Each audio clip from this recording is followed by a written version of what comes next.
Salut, ici Maps! Aujourd'hui, je vous parle du livre Boîte d'allumettes écrit par Martina Shumova, nominé dans les rendez-vous du premier roman, section Canada 2020. Donc, c'est pourquoi je l'ai lu. Ce livre, c'est un récit qui semble biographique / autobiographique. On parcourt la vie de notre personnage principal, de Martina, que l'on suit dans sa vie actuelle avec la séparation de son conjoint. Il y a aussi l'enjeu de son enfant. Mais on suit aussi une certaine part historique, la vie de sa grand-mère et de sa mère en Tchécoslovaquie.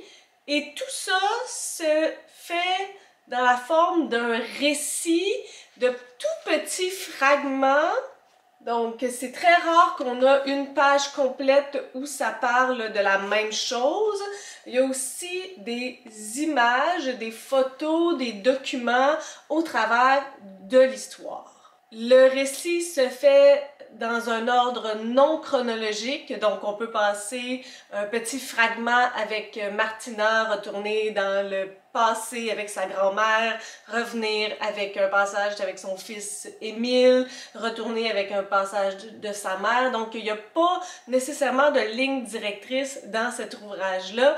On apprend certaines petites bribes de leur vie, de leur enfance, de ce qui est actuel, de divers événements culturels à travers ce livre-là.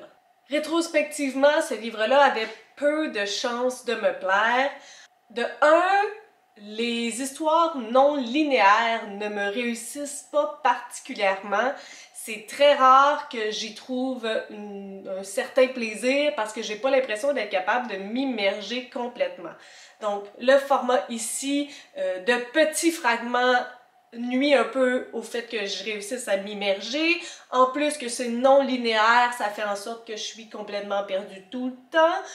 Juste ces deux aspects-là, ça faisait en sorte que, avant même d'avoir lu le livre, si j'avais su ces deux éléments-là, j'aurais su que ça n'allait peut-être pas me plaire. Et malheureusement, ben c'est pas la faute du livre, il y a plein d'autres personnes dans la vie qui aiment ce format-là, mais pour moi, ça fonctionne pas. J'aurais aimé comprendre l'enfance de sa grand-mère, la vie de sa mère, sa vie actuelle. Je pense que ce que je réussissais le plus à comprendre, c'était sa vie à elle, contemporaine, sa séparation avec son conjoint, le fils dans l'équation.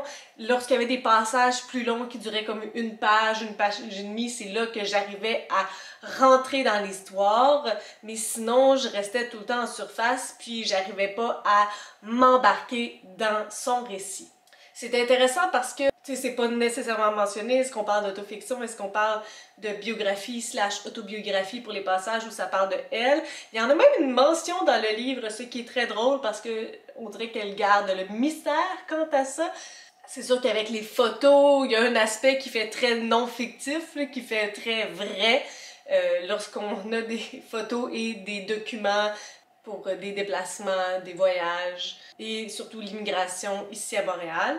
La plume, elle est jolie, j'ai pas eu de difficulté à lire. Le personnage principal, ben, notre protagoniste, l'autrice est intéressante à suivre aussi. Tous les petits moments par rapport à sa langue, qui est le tchèque, qu'à la maison c'était le tchèque, à l'école c'était le français, les différents enjeux avec le fait que eux, en tant qu'enfants, c'était beaucoup plus facile à apprendre que pour les parents, la difficulté de trouver un logement, donc il y avait plusieurs enjeux qui étaient super intéressants, le fait qu'elle a eu un enfant assez rapidement aussi, sa relation complexe avec son conjoint, ou son ex-conjoint, qui sont tout le temps un peu réattirés l'un envers l'autre, mais que ça fonctionne pas.